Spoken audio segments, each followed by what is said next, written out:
وعلیکم السلام ورحمۃ اللہ وبرکاتہ۔ اللہ رب العالمین خیر و عافیت میں رکھے۔ سوال یہ تھا کہ اپنے لڑکے کا رشتہ ایک جگہ پکا کیے ہیں، اب وہ لوگ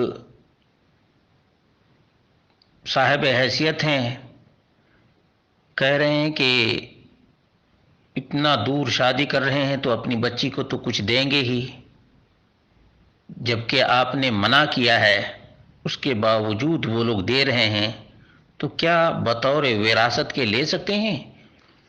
اس کا جواب یہ ہے کہ وراثت کے طور پر تو نہیں لے سکتے، لیکن ان کو صرف اتنا بتائیں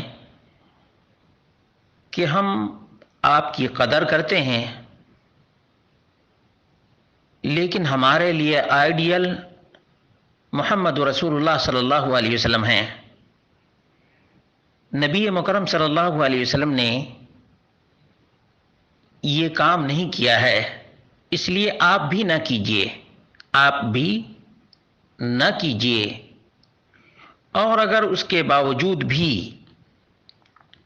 وہ دیتے ہیں تو اپنی بیٹی کو دے سکتے ہیں، لیکن آپ کو، آپ کے بیٹے کو لینے کا مطلب کچھ بھی نہیں بنتا ہے۔ وہ جو کچھ دے رہے ہیں وہ سماجی دباؤ کی بنیاد پر دے رہے ہیں۔ ہمارا معاشرہ ہی ایسا ہی بن چکا ہے کہ گاؤں والے کیا کہیں گے، رشتہ دار لوگ کیا کہیں گے، پھر ہمارے معاشرے میں دلہن کو دیکھنے کے لیے تمام کے تمام لوگ لا حول ولا قوت الا باللہ اکٹھا ہوتے ہیں، الا من رحم ربک۔ محلے کی یا دور دور کی عورتیں بھی آتی ہیں دیکھنے کے لیے، اور پھر شو روم کی طرح ان سامانوں کو رکھا جاتا ہے جو وہ دلہن لے کر آتی ہے۔ دلہن جو سامان لے کر آتی ہے شو روم کے طور پر کہ دیکھیے یہ سامان، اتنے سامان، اور یہ تو دولہے کے گھر پر جو کچھ ہوتا ہے اس سے پہلے لڑکی والا اپنی بیٹی کو جو کچھ دیتا ہے ایک ایک کی لسٹ بناتا ہے۔ نمبر 2، جتنے لوگ وہاں موجود ہوتے ہیں تمام کو ایک ایک سامان دکھایا جاتا ہے۔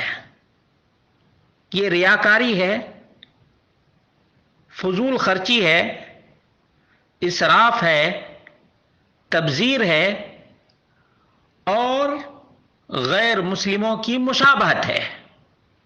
جبکہ سنن ابو داؤد کی روایت ہے، اللہ کے حبیب صلی اللہ علیہ وسلم نے فرمایا، من تشبہ بقوم فہو منہم، جس نے بھی کسی بھی قوم کی مشابہت اختیار کی وہ انہی میں سے ہے، وہ انہی میں سے، اسی قوم میں سے۔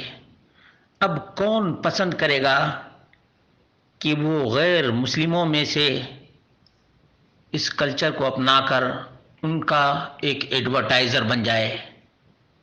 ہمارے لیے محمد رسول اللہ صلی اللہ علیہ وسلم کی سنت اور آپ کا طریقہ ہی کافی تھا۔ خاص طور سے جہیز کے معاملے میں جو ہنگامہ بپا ہے وہ خواتین کی وجہ سے۔ مثال کے طور پر خاتون اپنے بیٹا کی شادی کرتی ہے تو کہتی ہے دیکھو فلاں کے بیٹے کو اتنا ملا تھا، اتنا ملا تھا، ہمارے بیٹے کو کیا ملا ہے؟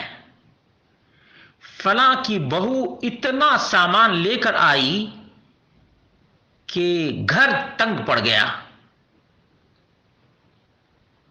اس طرح سے ہماری ماؤں اور بہنوں میں رجحان ہے۔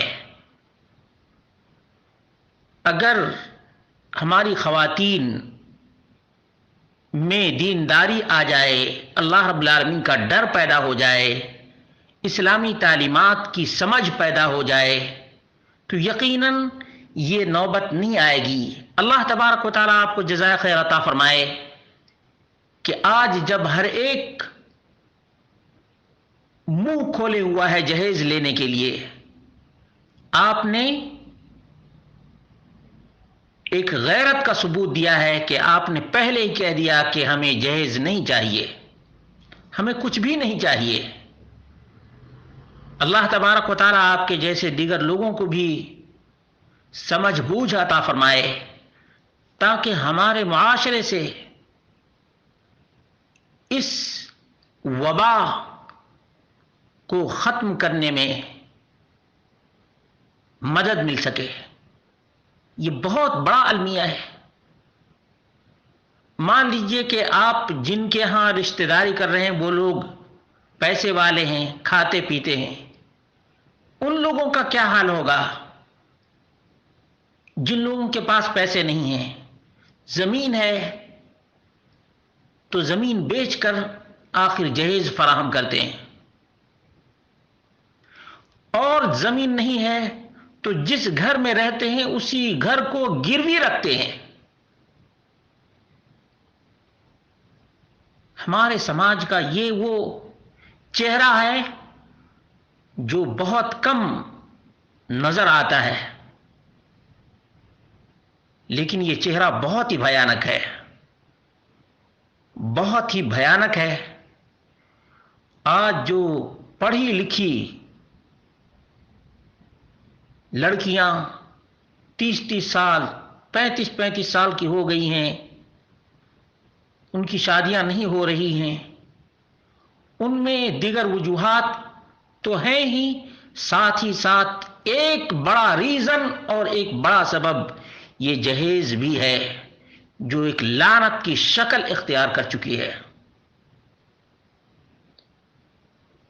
اللہ رب العالمین مسلمانوں کو اسلام کی طرف لوٹنے کی توفیق عطا فرمائے، ہماری ماؤں اور بہنوں کو ایک دوسرے کی قدر کرنے کی توفیق عطا فرمائے، اور جس طرح سے ہماری مائیں اور بہنیں اپنے بہوؤں کو طعنہ مارتی ہیں اور زد و کوب کرتی ہیں، اللہ رب العالمین سے دعا کرتے ہیں اللہ رب العالمین انہیں اپنی زبان کنٹرول میں رکھنے کی توفیق عطا فرمائے تاکہ گھر کا ماحول بہتر بنے اور پرسکون زندگی گزار سکیں۔